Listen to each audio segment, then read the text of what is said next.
3 reizes un 5 reizes var sākt. Var tagad.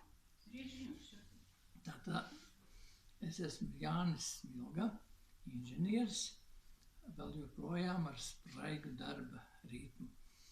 Lai sev sakārtotu organismu un būtu stiprāks, bet galvenais bija doma nākot uz šiem kursiem, tātad atjaunot, uzlabot redzi, lai es vēl daudz gadus varu iziet medicīnas komisiju šofertiesību apstiprināšanai.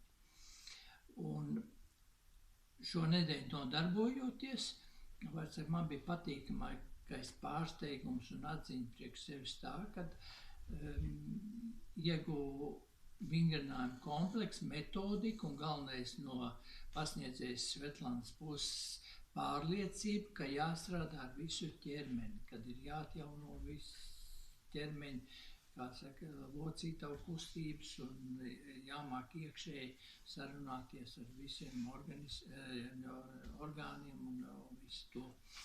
Un, protams, kursu laikā tātad arī jau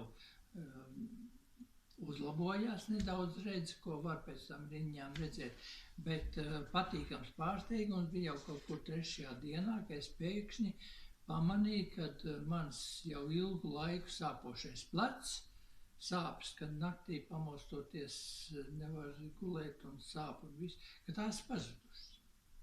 Tātad iegūt tādu pilnīgi negaidītu pārliecību, ka tiešām, kā saka, šīs ir kā mierīgās, metodiskās vingrinājumi ar sevi, kā iemāc, jo viņi strādā uz visu ķermeni, uz visu veselību.